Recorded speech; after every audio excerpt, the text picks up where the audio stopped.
All right, so let's see what the papers have this Friday. We'll begin with the leadership news paper this morning. Leadership leads with May Day. That's the kicker. I will address your challenges, Tinubu assures workers. The riders, Labour presents 20-point demand to federal government. One Rivers emergency rule reversed. Workers are our backbone. That's according to governors. And just beside the masthead, we have UBEC bottlenecks. Tinubu intervenes, approves new plan. And that's on page 7. Above the masthead, pay minimum wage. Wike urges area council chairman. All right, and away from that, looking at a picture story below it, we have FBI, DEA seek more time for Tinubu's probe records release. And just beside the picture story, right here, we have ICPC probes 159.6 billion naira unaccounted student loan. That's on page 16. And finally, on the front page of the leadership this morning, we have Northeast governors decry terrorist attacks, poverty. And that's also on page 7 of the leadership. The Daily Times is next, right? Okay, let's see the Daily Times now. Daily Times leads with Tinubu departs Abuja today for Katsina, and that's on page 2. The writer says commissions projects meets key stakeholders. Above that, we have Midday. Tinubu Fubara, IGP, First Lady, Grace Ike Petron felicitate with workers. Of course, let's look away from that now. We have UK and Nigeria partner on rising fraud threats. Workers' welfare paramount in PDP-controlled states. That's according to governors. Natasha replies, Agbakoba rules out withdrawal of suits against Akpabio. Natasha Gate, of course, still in the news, and that's on page 8. NEL Fund disburses 44.2 billion naira loans to 293,178 students as ICPC launches investigation. Details on page 10. Victor. All right, Henry, thank you very much. I have the blueprint here. You are the engine of our economy, secrets to nation's growth. Tinubu to Nigerian workers, and that's with two riders, Akpabio, Abbas, governors, APC, others hail resilience. That's on pages 14 and 16. Now, Labour demands 65-year retirement age, 75,000 now minimum wage in Edo. Okay, and just beside that story, you have Archbishop praises 65th birthday, Dogara, Dara, back Tinubu's second term. That's in politics. The picture story, of course, tells the story of yesterday's May Day event at Ego Square. And Northeast governors urge united fronts against Boko Haram resurgence, harp on regional cooperation, irrigation, agriculture, SMEs. That story is on page 8. And then you are an invaluable asset, Bago extols Idris at 59. Finally, before I drop the paper, Naira strengthens to 1,600 to $1 on CBN's intervention. That story is on page 4. Chukwudi. Thank you, Victor. Let's quickly start with what we traditionally would call the Aluta Continua Day. You know, yesterday when I was leaving, and then I got to the door, and it occurred to me that it was the NLC man I just passed. I came back to him, whispered in his ear, you guys went into the room with President Bola Ahmed Tinubu and 450,000 naira minimum wage dropped to 70,000. What happened? And he smiled. Now, government says, we appreciate Labour's constructive dialogue with government.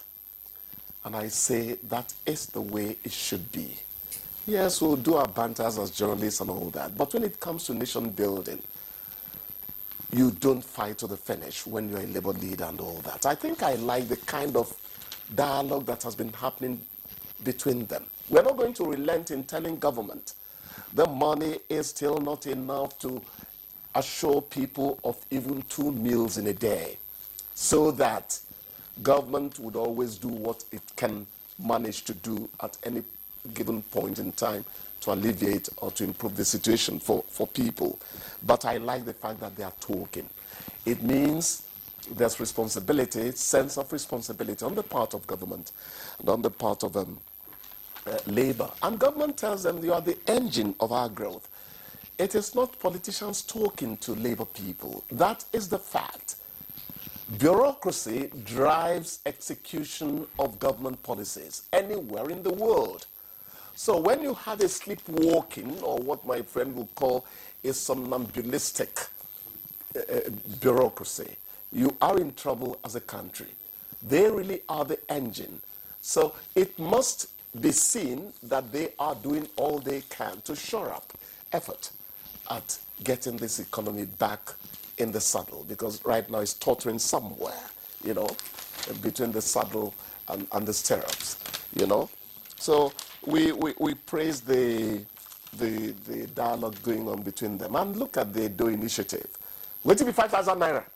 Yeah, you could say that. 5,000 naira is a lot. Is something. That's a broadcaster, a journalist, and a housewife talking. So 5,000 naira really is a lot. Edo, kudos to you. Other state governments, take a cue from Edo. Make it 80.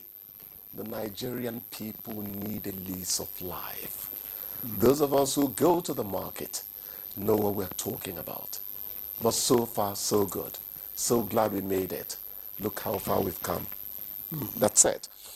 Then the Northeast governors are, urging a united front against a resurging Boko Haram. That resurgent or resurgency matters to me.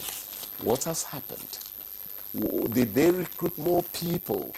Is it that security is becoming a bit lax? What is it that our forces, our defense analysts need to look at to ensure that they remain on the back foot? Insurgency is not an easy thing to deal with because it's not symmetrical warfare. It's the ambush. It is not meet me, we meet at the war front. No, it doesn't work that way. That's why it's so tedious. We must appreciate that. But it matters to us that we must always be seen to be winning, and they should not be seen to be gaining any prominence, whether it is in terms of beefing up their number or the number of attacks they are able to unleash on our hardworking and patriotic forces. So that's my bit on it. One of the things the governors are saying is that they need to address out-of-school syndrome. The reason Boko Haram, one of the reasons Boko Haram gets easy recruits is they are recruiting people who are not well-read. A man who has vested a lot in education, whose parents have spent money to educate, would not readily want to go and throw away his life just because he got 5,000 naira and an AK-47. Life goes far beyond that. So when you train the people, they begin to value their lives more, and you deny Boko Haram easy recruits in the future. The other reason is to address the socioeconomic blues of the Northeast. Again, hunger and deprivation do not help in keeping security going. I was going to say that because if you say it's just down to people not being well-read, I don't think so. I said one of the reasons. Even those that are not well-read, even those that, if they are gainfully employed, yes, I don't think they will be available to be recruited. That's it. But it's only when you're well-read you get gainful employment most of the time. That's the point of it.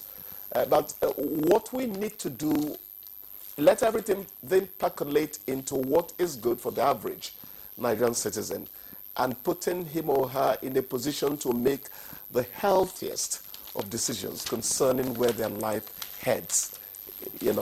That is what I think about the situation. It's just unfortunate that the Sahel is going through the kind of insurgency it is witnessing.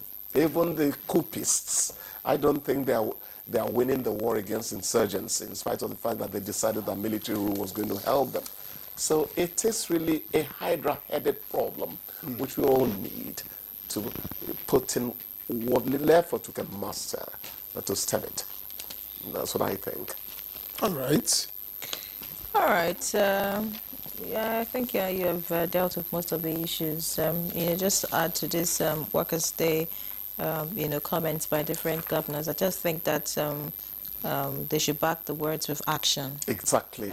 You don't just call workers the backbone Yes. of Nigeria's progress, and then you do not take care of them and pay attention, Walk to their needs. That the makes that talk. backbone, to continue to function. Yes. Do you understand? A lot of civil servants with the current economic realities and what the pay is like cannot deliver optimally at their places of work, because there are a lot of challenges. Just this morning on my way to work, I saw a civil servant who is a neighbor of mine carrying her child to the hospital.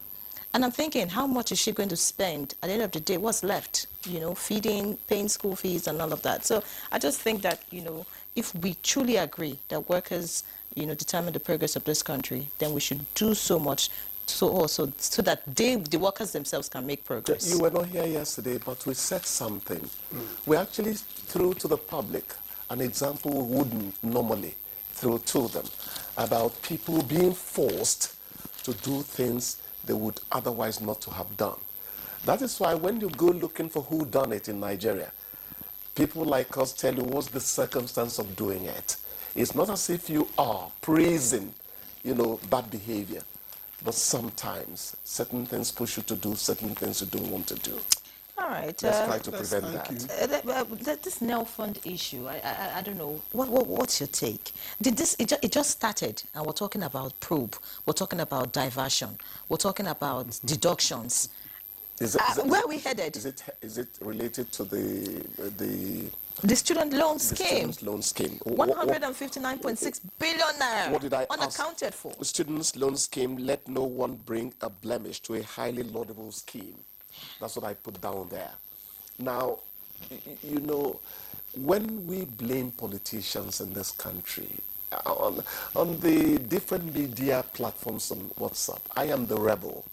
Because I'm one of those who will tell you journalists are part of this country's problems and all that. When you blame the other man, I try to let you know that emotional intelligence is not about wanting Tinubu to show compassion to Nigerians only. It's also for you to know how you can help Tinubu position himself to do well for Nigerians. He's human after all. We're not sick of himself. Let's leave Tinubu alone.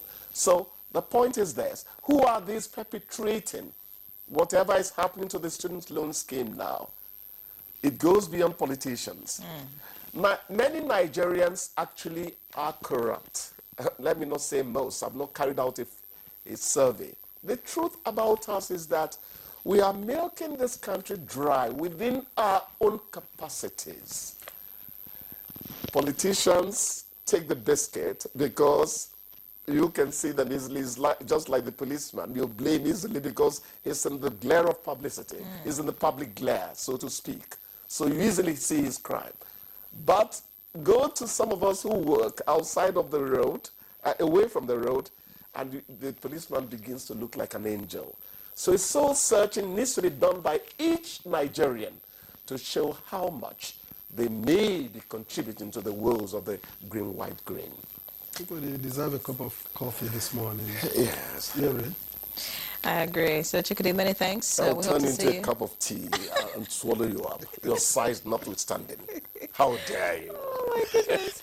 All right, Chikudi, have a great weekend. We'll see you on You Monday. too. Yeah, thank you so much. Victor, Have a good weekend. enjoy your day. All right, so we'll pause here. When we come back, we get into our conversation for today. Stay with us. Joining us for the conversation right here, we have Engineer John Obajimi, the National President, National Industrial Safety Council of Nigeria. Many thanks for joining us. I can see It's a that pleasure. you're still in the mood of May Day. Yeah. Workers' Day is an opportunity to ask for better welfare. And welfare also, not only in terms of money, but in terms of safety and health of workers in Nigeria. Fantastic. Of course, we'll get to hear more from you. And, of course, also joining us right here is the Principal Manager, Health, Safety and Environment Department, Nigeria Social Insurance Trust Fund, Bukola Funmilayo Aruwashafe. Many thanks for joining us, ma'am. Thank you. It's a pleasure. All right, let's begin the conversation. Let me start from the engineer.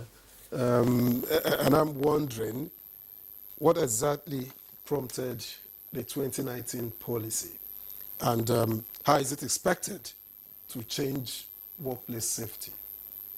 2019 policy.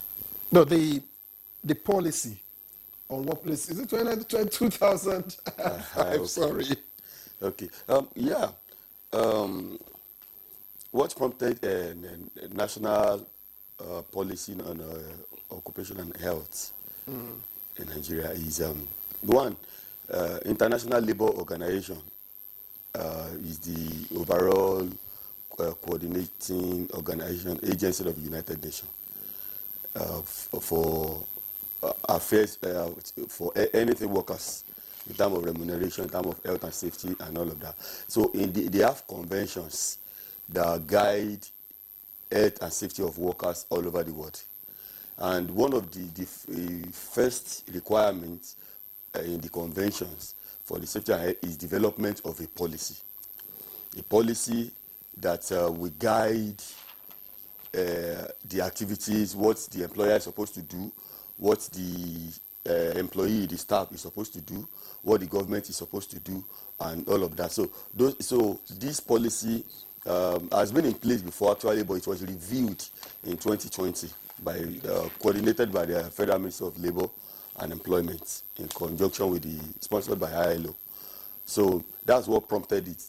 The need to have a guideline in alliance with in agreement with the ILO convention, and also we check ISO 45001, which is also the global standard for occupational health and safety. I think clause 5.2 also talk about leadership commitment, and part of that leadership commitment is the first thing on leadership commitment is occupational policy. Is the policy on occupational health and safety, which must be signed by either the top management or whoever is assigned to that, because everything begins with policy. All right, many thanks, Engineer Obajimi. Let's get to Bukola now. I'd like you to give us some specifics about the National Policy on Occupational Safety and Health. What should a worker know, as regards occupational safety and health of workplaces? Okay. A worker must know his rights, what his limits are in carrying out his duties. For a worker, there are workers' responsibilities, there's employer's responsibility. The employer has a duty of care to all employees. So the worker must know that whenever he's in the space of the employer, he has a right to a safe workplace. Also, the employer is supposed to produce a safe system of work. So when an employee is in the space or at the workplace, he has the right to a safe system of work. He has the right to know the hazards inherent in that job, and also the controls and measures that has been put in place to mitigate or to reduce the effects of such. Also, the employee has a right to know, to 8 working hours. There's a limit he must work. He cannot work round the clock, though depending on terms of engagement. But usually it's 8 hours, and is also entitled to breaks in between. Based on labor law, at least 30 minutes to 1 hour within 8 hours, an employee must have a break.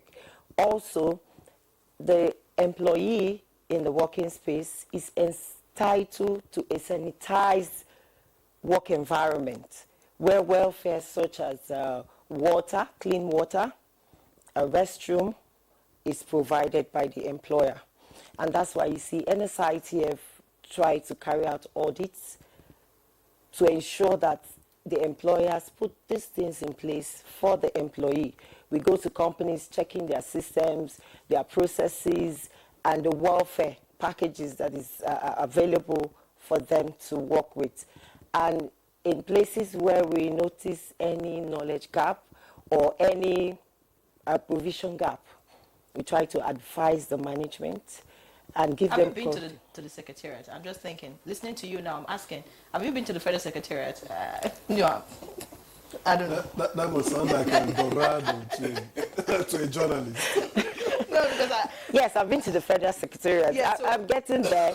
You know, the issue of occupational safety and health is still evolving. And unfortunately, the public service have not really been able to grasp and fully be committed into it.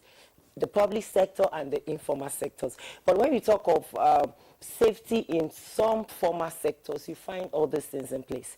Example, you have the Ajib, you have the Shell, you know, those companies are so advanced in safety because the mother body is foreign and it's a safety culture, and the performance or investment is based or tied to how safety is being upheld, because it increases productivity at the end of it.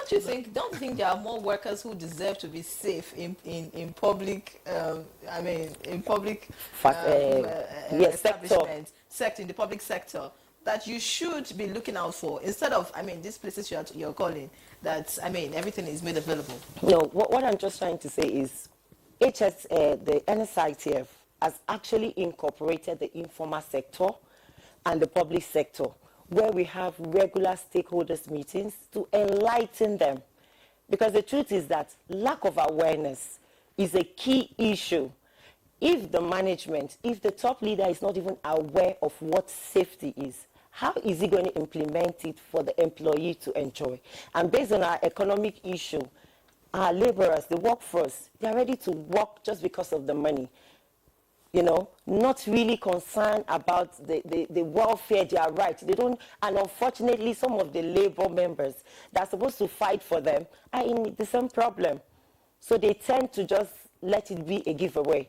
But just as I said, NSITF is doing a lot. We have a lot of stakeholders engagement with even the National Assembly. We have Federal Ministry of Labor, with our stakeholders. We hold a lot of forums to enlighten them, to train them, and emphasize the importance of health and safety in their facility, and how it end up improving even the productivity at the end of it, because that's what most companies are concerned about, profit, you know. But if you try to tell them that for you to get that high profit you're looking for, your main asset, which is the employee, must be in the right moral standing, and also must be health-wise okay. If it's not healthy, there's going to be a lot of absenteeism, which is going to affect the work at the end of the day. There's going to be a lot of turnovers. When people find out there's a lot of accidents in this place, you know, they just can throw in their resignation and just leave, you understand, to look for better places. And also the brand reputation of such companies is at stake. Well, I believe there's a lot that you have to explain, really, as we get on with the program. But let me get to Engineer Bajimbi. Are workers aware of this policy to start with? Okay. Incidentally, you know, I started with explaining how the policy came to be, from taking its roots from ILO, and the same ILO is their NIS, National Industrial Safety Council of Nigeria, is a product of the ILO conventions. So stipulated that in every country there must be a safety council, tripartite in nature, government, labor union, and employer, NECA in this case. Now, we partnered with the Federal Ministry of Labor and Employment during the development of this national policy on occupational health. And like I said, incidentally, I was one who moved the motion for the adoption of this national policy. When it was being developed, there was a stakeholder engagement from private sector to government sector to to international, to NGOs, and a lot of that. So it is all encompassing. So the development carried along a lot of people, and from time to time, we'll also educate people. And those stakeholders go back to the field to enlighten the people about the policy. But I agree with you in a way that the awareness is not enough, because the occupational policy is supposed to trickle down to the marketplaces, supposed to trickle down to most places, remote areas in the informal sector. So I'm not aware whether it has been effectively taken down to those areas. There is a need for more enlightenment. But even in enlightenment, even those, let's assume that there are a few people that are aware, is it enforceable? Who enforces it? Okay. I think the enforcement authority still rests on the Federal Ministry of Labour and Employment, because they oversee activities of health and safety in Nigeria. So they have and they have inspectors actually in every state. They have inspectors that go to factories to check some of these things. So in a way, I want to believe that they are carrying out some of these enforcements. Okay, many thanks. But before I round up on that, one thing that is key is a lot of hazards are inherent in many works, and the federal government is expected to pay hazard allowance to sectors that By default? not by default, but when I hazard. expect not when hazard has already happened, but I'm saying it is expected that government should pay hazard allowance to organizations that are more exposed to high risk and hazard. Talk of the electricity sector, talk of medical sector, talk of even environmental and manufacturing and all of that. So the government should look into that direction. Okay. Engineer John, in order to motivate workers. Jimmy, thank you very much. While you were speaking, we had the consultant psychiatrist at the National Hospital, Dr. Olusegun Shoyombo, join us for the conversation. Many thanks, Doctor. You're welcome. Thank you. All right, we'll let you settle in a bit. Let's get back to Bukola. Victor just asked about if the employers or workers are aware of this national policy on safety. And I'm thinking, is it really important for the workers or the employee to be aware? What is important is for the employers to just do the needful. I mean, just make sure that the work environment is safe. So that when the employer doesn't do the needful, you know to ask. The thing is, if you ask, would they listen? Yes. With the workers we heard, and then the call that you made talking about if there's no safety, you resign. I mean, that's not that's not possible. You keep managing and pushing, like they say in the labor or whatever. The struggle continues, something like that. There's a saying. Forever. Is it the Aluta continue? And exactly. So I mean, you just keep hoping that it will get better. So the likelihood that anybody who has a place that puts food on the table would resign because there's no health facility or safety, it's not likely. Why are you speaking with the employers? I think that's like the main focus, because if employers just make sure that the environment where people work is safe enough, I think it would just put a solution to all of this. What are you doing in making sure that employers follow what's in this policy? Okay, as NSITF, we, just as I said, we hold stakeholders meetings. We go to their companies, we go to organizations. Is it just about meetings? Are you giving fines? Are you, I mean, which organization has been fined so far? All of those measures that would make them stand up and do the needful. Okay, for now, we haven't been given fines, but we had collaboration with the National Assembly, the Committee on Safety Standard and Regulations, and we actually went round to organizations. And those that were defaulting were actually sanctioned. in the sense that they were given fines, but they appealed and were given time to make up for those lapses which they promised to do. And also you talked about the issue of which organization is responsible for the enforcement of safety standard. NSITF, in one of its objectives, Section 1F, has the right to combine resources of relevant stakeholders for the prevention of disabilities and enforcement of safety standards in organizations. So NSITF have held on to that and has been going, and that's why I said we conduct safety audits, because first when we enter an organization, we need to know what are those gaps that are in that organization so that you can speak to it. You know, we identify the gaps, after which we'll now give them corrective actions and we do follow up with recommendations. And also in terms of knowledge gap, we deliver free trainings.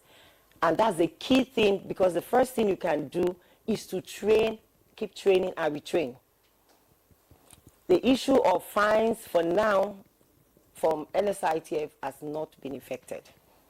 But I know we are working on that. Our legal department is working on something like that to ensure that we don't just advise and recommend. Those recommendations are actually put in place. And we actually do a lot of follow-up. We do free trainings. Because of these free trainings, the gaps that has been identified is sorted, especially if it's knowledge gap. We train their staffs, you know, which is tailored to the needs, the specific needs that has been detected. So we do those free trainings on behalf of the employer. And most times when we go for this training, we ensure that their top management is part of this training. We do open meetings with them. We discuss these things with them. And we try to make them see that the productivity, the high productivity or profitability you're looking for is in safety. It starts from prevention. The cost of an accident is far, far more than all the money, the costs they've been saving. Because at the end, if you have a fatality, is it how much can you pay for life? Have you been able to cover the civil service in all of these your engagements, the trainings and whatnot? How far have you gone in reaching out to organizations, to government agencies? Okay, for government agencies, we are just actually starting. Yes. Because we already have a proposal, you know, wherein we want to invite 100 ministries, MDAs, about 100 MDAs to come for this stakeholders engagement. Because the issue of safety is based on knowledge. The knowledge must be transferred. You can't, it's a cultural thing. If you don't know when you are unsafe, then how do you try to be safe? So the knowledge must be passed. The training must be given, the advocacy. And unfortunately, just as I said, the public sector have not really embraced safety, you know, and the informal sectors. But we are doing a lot. NSITF go through the umbrellas of the informal sector because it's difficult to engage them one-on-one. So we go through their umbrellas, like their trade unions, some of the mechanics association, those artisans, and from doing that, we give them IEC materials. We talk to them. And also in their stations like Apple, we have what is called a service center. In fact, NSITF has an informal department, informal sector department, wherein they've had like a lot of stakeholders engagement. And you know, these people are not literate, so to say. Not all, but most. So you must come down to their level. And because of complacency, they've been doing these things for years, and it's working for them, but not knowing the health impact that might befall them later. So you need to educate them. You need to let them see it. Like I did one of my theses on the safety compliance of artisans in Apple Mechanic Village. And I went to them, a lot of them using engine oil, you know, working without PPEs. I interacted with them. asking them, to fill all these questionnaires. And most of them are saying, Madam, what are you talking about? I've been doing this job for 30 years. Look at me, I'm not strong. But look at my hand. If I have wound, I pour engine oil and it's gone. So you must try to make these people unlearn what they have learned over the years. Okay. Many Which thanks. is This online process, I'm just thinking how fast it would be. But if you're watching us, there's a number on the screen rather, that you can send your comments and questions to, just in case you have an experience, as regards safety at work, or if you like accident at work and how it was managed. We'd like to hear some of those stories. So please feel free to send us messages, either SMS or WhatsApp. And of course, we'll get to read them and treat them. Thank you very much. Now, it's now time to get to Dr. Shoyombo. Listening to Bukola speak about, all of these issues, well, for an average worker, you just smile and laugh and just hope that it gets better. But I would like you to tell us, from your interaction with patients and, of course, being a Nigerian yourself and knowing what the workspace looks like in Nigeria, how sane is the work environment? I mean, the average work environment in Nigeria. Well, thank you. It's good that we're having this conversation. 2024 World Mental Health Day, the theme was prioritizing mental health in the workplace. And there have been other years like that where the focus of the World Mental Health Day was on the mental health of workers. So I think that points to the fact that we all recognize that the sanity of the worker is very, very important. A mentally stable worker is the one that can be productive. So in other words, we have to look beyond blood pressure and fever and catarrh and all of that. To say somebody is healthy includes that person being mentally healthy.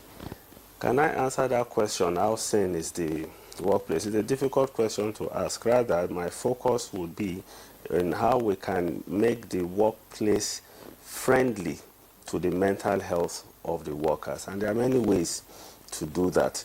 Number one is to recognize that we are all human beings and anyone can be ill. The same way people can have malaria and hypertension and diabetes, they can develop mental illnesses. So we must recognize that amongst us, there'll be people struggling with one mental health disorder or the other in all spheres of life. And we must be able to accommodate them. In other words, we shouldn't let that problem be a disability that limits their productivity at work. So we must be able to give allowance when somebody says, I have an appointment with the doctor. Is the workplace a place where they will say you can go, or they say you go and see your doctor today, will deduct your salary? Then that place is not friendly to the mental health of the person.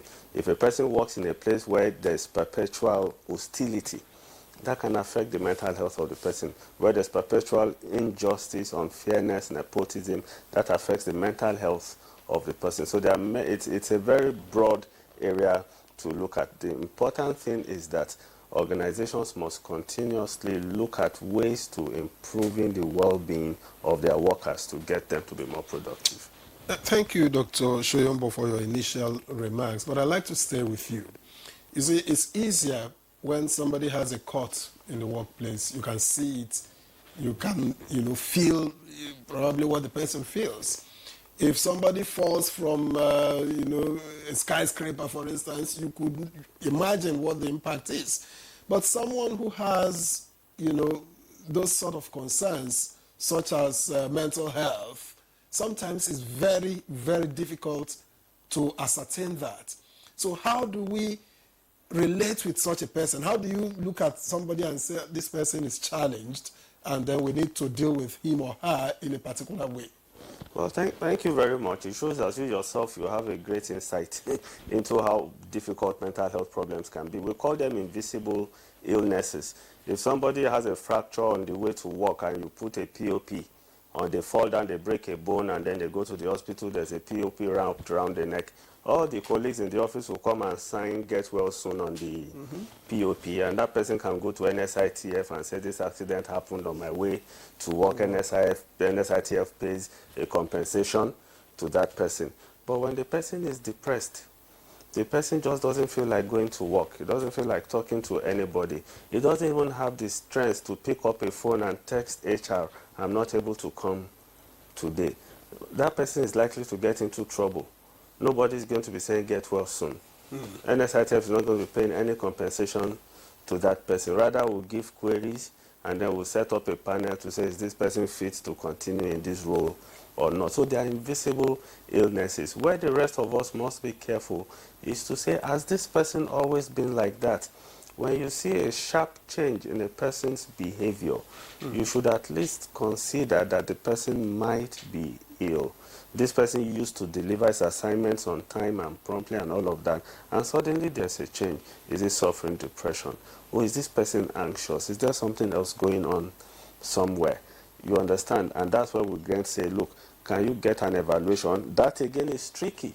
How many people can you approach and say, I think you should go and see a doctor, and the doctor you are referring to is a mental health physician? That person is also not likely to take it well. Yeah, you are going to say that. Yeah, but Dr. Shoyan, but I'm just thinking how many people are actually mentally stable in the workspace because of the many pressures you just talked about. I mean, things at work, maybe facilities not available, that could put pressure on the worker. You talked about nepotism, delayed promotion, the financial issues at the moment, the present economic realities. So I just think that the degree is what we should be talking about, because everybody is going through one form of instability, But how can individuals themselves, without having to call on HR, or the management and all of that, how can we deal with our individual pressure just so that we're still able to deliver at work? Because technically everybody is going through one form of instability or the other. So the first question is, how many people are mentally stable? Well, the workforce is part of the general population. Mental health conditions are commoner than we all like to assume. 1 in 4 persons in their lifetime will meet the criteria for a mental health challenge. 25%. That is a big number. 25% of 200 million is about 50 million people. Now, it doesn't mean 50 million Nigerians are going to run naked into the market. This will include those who have sleep disorders and eating disorders and sexual disorders, anxiety, depression, all kinds of illnesses. So they're quite common. How can we deal with these problems individually? We all must consciously develop our resilience factors. First, we must come to terms with the fact that not everything is under your control. I don't know if they sent you an email before subsidy was removed. I didn't get the email. Not everything is under your control. The rain, even the weatherman will tell you it may rain, it may not rain. So you don't know, not everything is under your control. Finances, well, that's a difficulty that is biting hard at everybody. But you see, it's two-pronged. You are looking for ways to boost your income, and then you are looking for ways to cut your expenses. So electricity is expensive. If the light is good in my area, can I put my freezer off at night? It is already frozen, and save some electricity bill. Are there things we can cut off? Are my children going to a school that I can afford? Am I living in a part of town that I can afford? Again, the parts that may not be within your control, transportation, for example. Many low-income earners live far away from where they work. Government must find a way to bridge that gap. This CNG scaling up must be done rapidly, and it should reflect in the cost of transportation. It is catching up in terms of the number of vehicles, commercial vehicles using CNG, but I don't think it has reflected in the cost that people spend commuting to work. It has to. People don't own vehicles, they come from very far places. If you reduce the amount they spend on transportation, you free up money for other aspects of their lives. The wages have to get better. They have to get better. We know the challenge between the disparity between public sector and private sector. Other resilience factors: build relationships, form communities, stay healthy.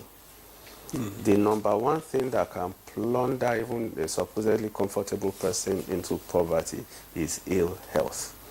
So there are things that are not governments. doesn't have to do for you. Government does not have to wake you up in the morning to take a 1 hour walk or 30-minute walk. Exercise, that is free medicine. Okay?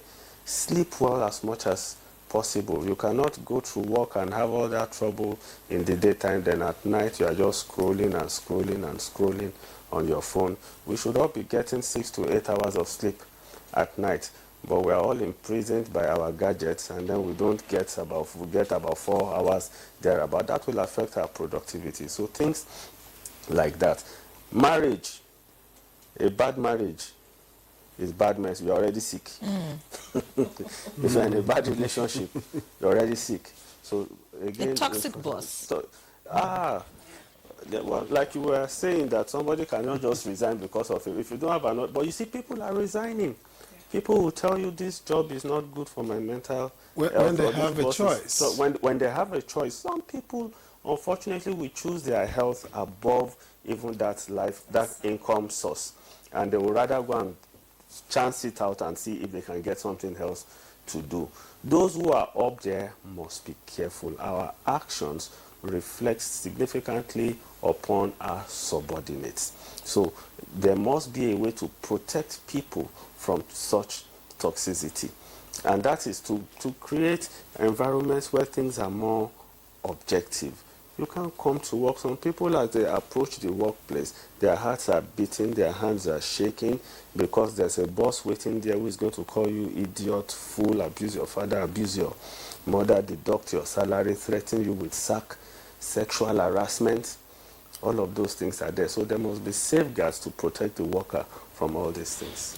All right, thank you very much, Dr. Shiombo. Because I was listening to him earlier, and you talked about somebody on his way to work, and had a problem. So I was sharing with you earlier when we started the program that I once witnessed a colleague, who was stung by scorpions. So does she have a claim against the NSITF?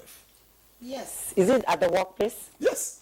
Yes, if it's proven I had fallen, at the workplace. I've had a big fall, I told her, at the workplace, and I had swollen face with bruises. And that affected my work for weeks, of course, because you couldn't go on air like that. If it's proven that it's work-related, or it happened on your way to work, or where you take your remuneration, that's your salary, or where you usually take your meal, if it can be proven that the accident occurred between these 3 points, you are covered. By the NSITF? Yes. You guys owe me a lot. You mean every worker? I I thought employers are supposed to, contribute a certain amount, Yes. to the. So those who are not contributing, how do you protect the workers in such places? What we do is we try to go out, reach out to them, encourage them to register. We encourage them to register. How much, by the way, are companies supposed to pay? It's just 1% of the total emoluments. That's 1%. The employer is to pay, employee is not supposed to pay anything. So it's just 1% on a monthly basis, which you can pay either quarterly, biannually, or even annually. So that's like a subscription. How many government Yes. institutions are subscribed at the moment? Wow, I don't have the figure right now, but a lot of government institutions are covered. Okay, so how do you determine what the employee gets in terms of compensation if there's an accident? Okay, we actually have scaling. We have scaling for payments. So it depends. In terms of injury, usually once an accident occurs, our team, once we get a notification from the organization, the NSITF team, which is covered in about 36 states plus FCT. We have over 62 branches with 13 regions. So once you notify us of the accident, we send out our team, the HSC officers, they investigate. If it is established that it's work-related, if you are injured, we expect that your employer is supposed to take you for medical treatment. You don't have to wait for us because you need immediate attention. And after treating you, he sends the bill back. There's what we call the medical expense refund. So based on the amount spent, we refund the employer. If you miss some days at work, we actually compensate the employer for that. There's what is called loss of productivity. Our organization tries to cushion the loss on the employer side by paying some percentage. Also, if that injury results into disability, there's what we call the disability payment, which is scaled. We have rating depending on the degree of that disability the person is paid. And unfortunately, if a death occurs, there's what we call the survivor benefit. The spouse and the children of such employee is also covered. And also we have different conditions, you know, maybe the payment to the age of 20 or when the person finish the university. So we actually have a guide. It's not quite different from dealing with insurance companies now, right? No. NSITF is you can't compare to, you know, we are a government agency. And we're just committed to the welfare, to the employee welfare, not the profit. The 1% is a pool of funds that is accessible to the employer whenever there's an accident. So it's just a pool of funds that is kept in trust. But I'm wondering, how do you cover, you know, you're talking a lot about physical injuries, physical damage here and there. How do you cover those? Because on a job like ours, for instance, the likelihood is is going to be that because of the long hours of work, given the nature of our job, you know, that the individual suffers from that. It's usually going to be mental health related. Going to be, you know, things that you cannot physically see. I was sharing with her also in the morning, I had just walked into the clinic here. We have a clinic, and then you realize that your BS has gone sky high. And I said, no, you can't walk like this. You have to be grounded. So you don't know that. If I don't tell you, you don't know. Yes. That's why if you're not feeling fine, you must report it. If there's an accident, you must report. The issue of mental stress, we actually have a session that covers it. But it must be proven that it's work-related. And that's where we need the medical practitioners. You know, they know how to check the trend, the health surveillance, the history, because it's going to be classified under the occupational diseases. Comprehensive. Yes. So it's actually covered. Even the hearing impairment is covered. But all these are underreported because a lot of people are not aware. And also, you know, it has to be proven that it's work-related. Once it is work-related, we pay. All right. Let's get to Engineer John Obajimi. But before we get to you, let's read some of the comments that we have from our viewers. By the way, you can send messages to 0816-968-8126. It is also on your screen. Send us your messages, questions, and of course, your experiences as regards safety at work. Just to take a few of the messages that we have already. This one says, good morning, Nigeria. Bukola Fumilayo. I have a question for you. This safety and health at work, does it include private workers or private sector? And after discussing it, will it be implemented? That's the question there. This one says, safety first and safety always must be the slogan of the stakeholders at the workplace. What is the fate of a worker who gradually develops issues in the eyes after years of exposure to harsh equipment in a government organization? Okay, for the first question, you asked that is the private sector covered? Yes. The private sector is covered, the public is covered, except the military that is not covered under the scheme. But the civilian aspects of the military, they are covered. And why is that? You know, in military... Why is that? Why is that those who are not civilians in the military are not covered? No. They have a scheme that yes, covers... Yes, the military have a scheme, but the civilians in the military are covered. Okay. Yes. The military have their own scheme. They don't operate under our own scheme. And as you know, the military, their risk is extremely high. As well as the police? The police, I think the police should be covered. I need to find out. But I think the police should be covered. Okay. So, all right. Then the second... Okay, you're done. Okay, the second person says... what's the fate of a worker who gradually develops issues in the eyes after years of exposure to harsh equipment in a government organization? Just as I said, if it can be proven that it is work-related, and the nature of the person's job, you know, is key. It must relate to that. And if it's proven, if you have the history, you know, In fact, this year, our organization paid for cancer. It was proven that it was work-related. And after the due diligence, the verifications, we actually compensated the person for cancer. The person was working in the compounding room with chemicals. You know, so if it can be proven, you apply, it is proven, why not? NSITF is committed to the employees' welfare. All right. I have a set of comments and questions myself. This first is a comment. He said, whether you work outside at a desk or with heavy machinery, your work environment has hazards. However, providing a safe workplace is also important to client relations as well. It's important to note potential dangers to avoid workplace injuries. He said quite a number of other things which we have to keep short so that we can accommodate others. And then Chike from Warri says Nigerian workers deserve a supportive environment to perform their duties effectively. To achieve this, their safety and well-being should be prioritized, and their remuneration should be increased to help them cope with the current economic challenges, particularly following the removal of fuel subsidies, which has led to rising costs of food and other essential services. All right, from Peter, transportation is right now a very costly problem, causing anxiety. Thank you. And then from Mamza, who is reaching us from Port Harcourt. My previous work environment in Abuja was unbearable, with the boss bullying, physically assaulting and victimizing staff, withholding pay, and using hunger as a control tactic. He even threatened that quitting would mean no future employment. Summoning courage, I resigned to protect my sanity, as the toll was overwhelming. Thank God I now have a better job, all right?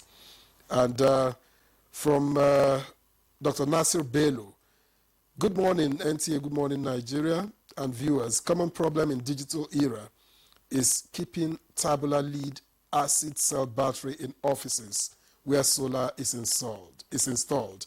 Now, this practice is very dangerous because the acid is inhaled and one molecule of hydrogen is damaging in workers' health system. And finally, hello, why is it that we don't have CCTV cameras in government public facilities and private buildings as well? I believe it should be mandatory to help abate insecurity challenges in the country. That's from Daniel, PH. I don't know how you respond to these, whether they're comments or they're questions. Okay, I appreciate the person that resigned due to his mental state. So you can see that it's possible if you are not mentally fitting into a society or an office, you withdraw. You can see he resigned because he said the bullying in the workplace. But just very few Nigerians will be willing to take such a step. Very few. But the truth is we have to create the awareness in such a way. That's why we keep creating awareness, for us to know that it's more damaging to remain there than, you know, I agree with you. But you see, I want to ask, what are you doing to monitor organizations that are run by foreigners? I'm not talking about the very highbrow kind of organizations. Yes. Because, I mean, there have been a lot of stories about how foreigners come into this country, employ Nigerians to do manual jobs. You know, they get maltreated, some have accidents, and then they're laid off and all of that. I mean, I've heard so many of such stories. Are you monitoring such organizations too?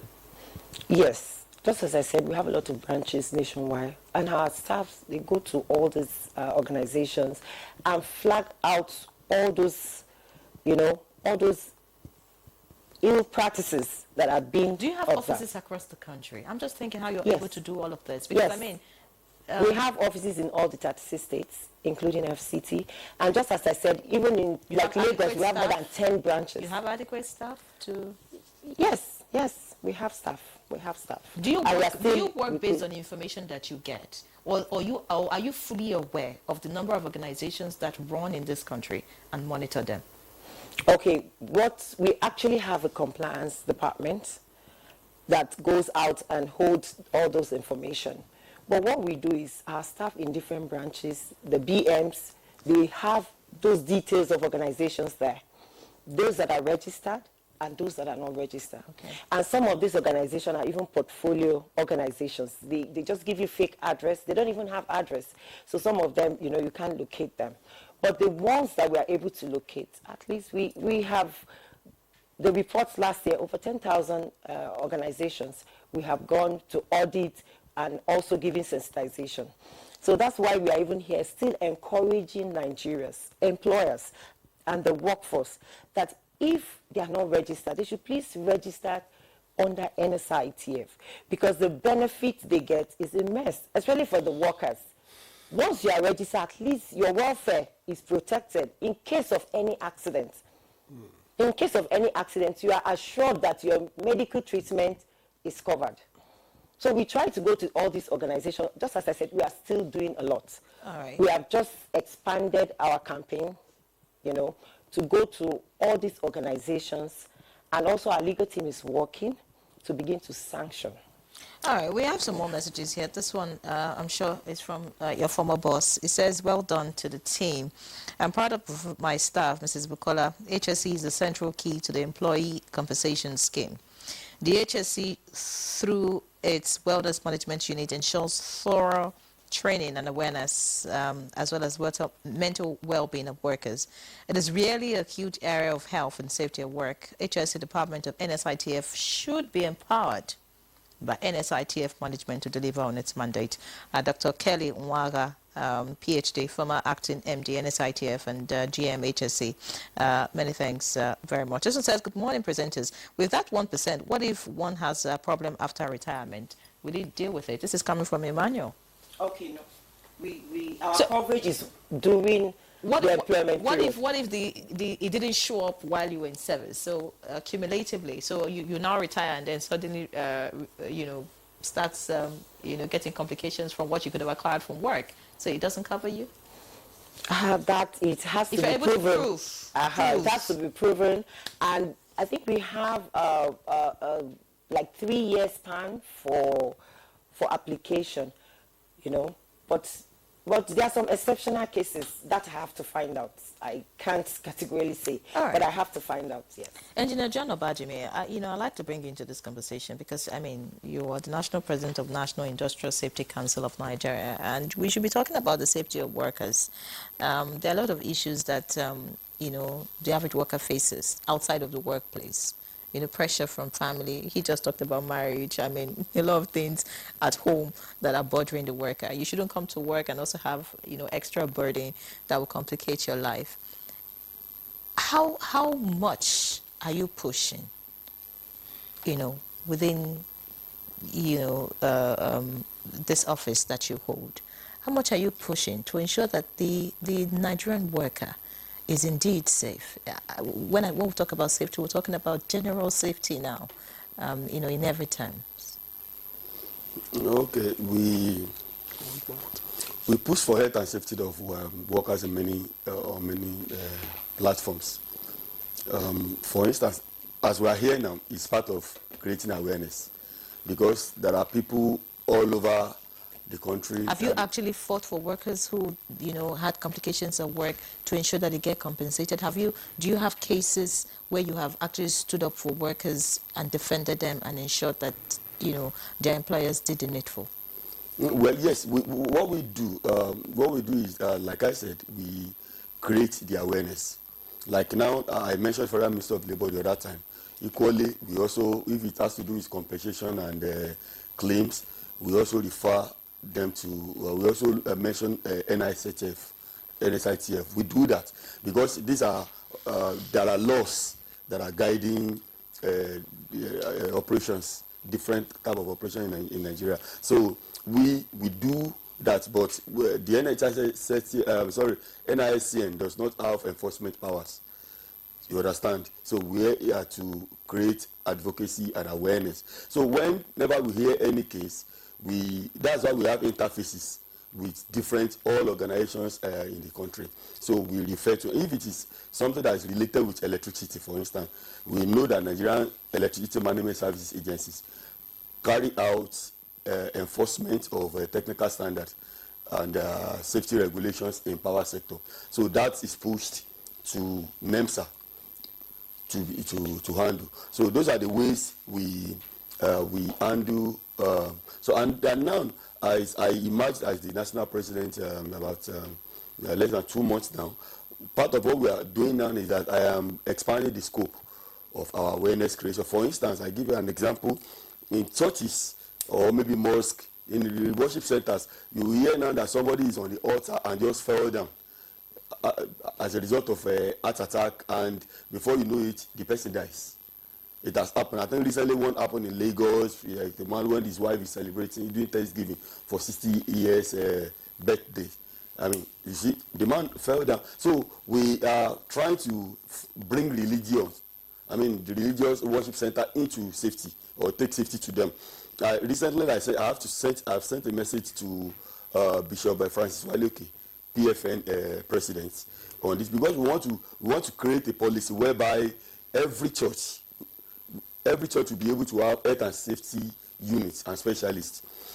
The same way we want to work with the Supreme Council of Islamic Affairs. We want to work with the likes of the Supreme Council of Islamic Affairs is headed by the Sultan of Sokoto. So we want to work with them. We want to work with Christian Association of Nigeria and all of that, so that they can bring health and safety into the worship centers. And I will give you 2 examples. I was in Lagos, one of the biggest churches in Nigeria. I was there some years back, and there was a woman on the altar. The woman fell down, and when the woman fell down, the prayer warrior, everybody crowded on her, was praying fire, praying down the Holy Ghost. Then, as I was in one corner praying, then my spirit just told me, if that woman dies, you will be held responsible. You know, there is this general principle in safety that when you see something, you must do something. You must intervene. So I have to leave my own prayer, my own problem. Went there, told everybody, please, I am a safety professional. Everybody, this woman does not need your prayer. Everybody just leave her. Stay away. Then I just did a little repositioning where she will receive fresh air. On her own, within 1 minute or less, she just came back to life. Somebody was lifeless. Then, and I said, okay, now take her to the clinic. She will have lost her life, and people will not be saying, oh, it is the devil. It is not the devil. It is because we have not brought this safety. So when I became the NICM president, I said, no, we have to do something. The second incident, when I was in Cuba, there was a church that I attended. And, there is this something that worries you as a safety professional. Something just told me, this fire extinguisher, I check around here, the church had fire extinguishers, but never serviced, maybe after 5 years of purchase. And this fire extinguisher, they expire like maybe 6 months interval or thereabouts, which you can just reservice them, change the contents. So the thing worried me. Then we wrote to our senior pastors then. We said, we have to service these fire extinguishers. So when we did, then I was able to train the security, train some experts, some technical guys in the church. Do you know that 2 weeks after that incident, there was a fire incident? And they were able to deal with it. Thank God the security officers are right. They were able to Thank you. So I'll just take some few that I have. This one says, good morning, presenters. Please, does this scheme cover every member of the employee's family? If the employee does not have any health issue for a year, is there any refund or benefit to the employee? That's coming from Comrade Paul.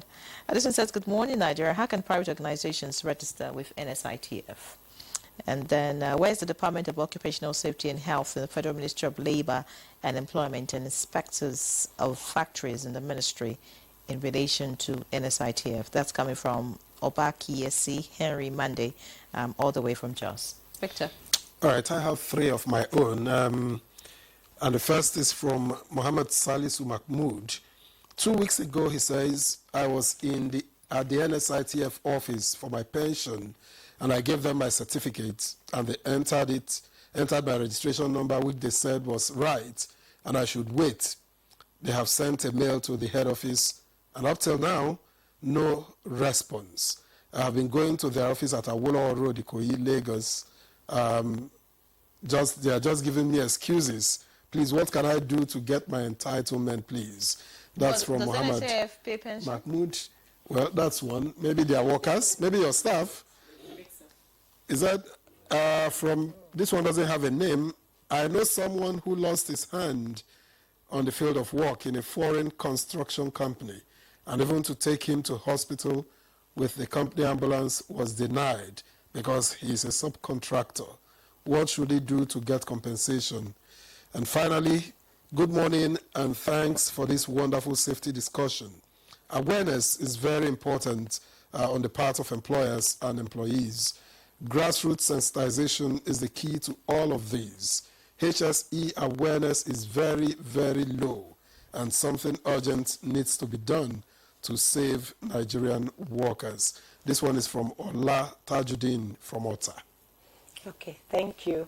Just to quickly answer some of those questions that were asked earlier on, police is actually covered. The police is covered under the scheme.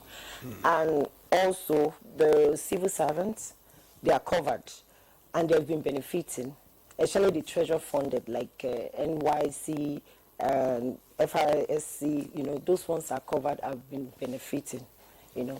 So are you saying all government, all civil servants in this country, whether or not your organization is subscribed to NSITF, you will benefit from this scheme? Yes, you're supposed to benefit. But the way it works is once there's an accident and you come to us, we attend to you, but at the same time, we follow you up to register. You have to register. You have to register. Your organization needs to register. Yes, the organization needs to register. So but we're going to attend, we'll follow up, investigate the accident, because there must be a notification of that accident to us. I don't know if you understand. Once there's an accident in the workplace, you must notify. So if I immediately it occurs. Yes, immediately, because So we need to investigate. If I want That's why I say you're working is just like an insurance company. It's not different. No, we have to investigate. One, we are not fault finding, but at the same time to prevent reoccurrence and to find out if it's work related. If there's an accident, if you don't act immediately, another accident can occur. So if that first step is not taken, it invalidates the claim? No, that's not what I'm saying. That's not what I'm saying. But you must notify me for me to know. If you don't notify me of accident in your factory or your organization, I won't even know. I'm trying to get something cleared, because Yeah. I remember when, you know, some of your staff came to this establishment and, you know, they were talking. My question is, if I work with XYZ company, Yes. and XYZ company doesn't pay 1% to NSITF, they are not subscribed with NSITF, and a worker has an issue in that organization and comes to NSITF, will you compensate that worker? I need to find out. But the truth is, you have to be registered. You understand? You have to be registered. Because You must have notified us of the all accident. when you say all civil servants, I'm just asking that if, for example, The one in my office recently. It's open to coverage. The NSITF came to my office recently, and this question, they said no. That except you subscribe, they cannot attend to you. Yes. Because there's pretty much, there won't be any incentive. Exactly. You know, for So those for subscribe. us, how can you tap from the full of fund that you have lots So of? it's not different But from the other way, No, it is. the other way to manage that is that the Federal Ministry of Labour and Employment has that mandate. Whether you don't need to subscribe to Federal Ministry of Labour. They have their inspectors across the country, just like I said. So if I was aware of in the past of one or two cases that they attended to, just write to them officially that this accident happened while I'm inside this factory. It doesn't, so they don't have to subscribe because that's their primary mandate. So they will follow up. They have legal units that will take up the matter with the company and ensure that that staff is compensated. I think there was one issue that I heard was last year that the person was paid either $1 million or $2 million or something. but that's different from the NSITF. It's different. That's what I said. Okay. It's our mother organization, the insurance, Federal Ministry of Labour. So NSITF Yes. works like an insurance. Not You understand? really, it's the But government they work like, agency. government agency, but they don't, they are not fact finding actually. When they, No, we are fact finding, not I'm sorry, fraud. they are not fault finding, Yes. but they just want to establish that there was an incident. Whether they don't want to know who causes it, what causes it. Yes. If it's happens Just to- and you are subscribed, they will pay you. But Federal Ministry of Labour, you don't need to subscribe at all. just write to them, they will take it As up. long as you're a Nigerian and a worker, Yes. they would so attend to as National Industrial Safety Council of Nigeria, you can equally inform us. If you report to us, since we deal directly with the Federal Ministry of Labour, from the Minister of Labour to the PAMSEC Labour and the Director of Occupational Safety, we can help you to cascade the matter and even follow up. And not until the results, you are able to get the desired result. That is for organization that does not subscribe to NSITF. Okay, let me just add something to that. For NSITF, whether you are registered or not, we go sensitize and encourage you to register. But once there's an accident, we can't pay you if you are not registered. Just as I said earlier on, we manage pools of funds, the 1%. It's other employers' money kept in trust. I don't know if you understand, so that they can assess it when there's an issue. So if you are not part of the pool, if there's no issue, what does NSITF do with the money? The training, I told you we do a lot of training, and there's what we call the safe work intervention projects. There are interventions we give, trainings, PPEs, ambulances, and also for, I said it's 1% premium. But in cases where we have high rates, it's a form of sanction, we can actually increase it. We can actually increase it more than 1%. So right. please, going back to your question. If I may weigh in very quickly. Okay. I don't know why she's insisting Avoiding insurance. Because Victor is saying that they work like insurance, and insurance is in the name. It's national social insurance. So why is it she's working so hard to be part of this? No, but because we are not fault finding. No, we understand that we are not fault finding. So it's actually, by the way, the point is that it's a pool of funds. Yes. You cannot benefit from it For if what you you are don't not contribute. subscribed Yes. to it. Now, on the government side of things, there's a bit of a problem because I'm a bit familiar with NSITF. Their enforcements, I may be wrong, tend to focus more on the big private agencies. They don't have that much power. I mean, if you go to, if you come to NTA and see whether they have registered NSITF or not, are you going to close their gate if they have not registered? But they do that to those big agencies. So even as a medical person, because you see, it comes back to us.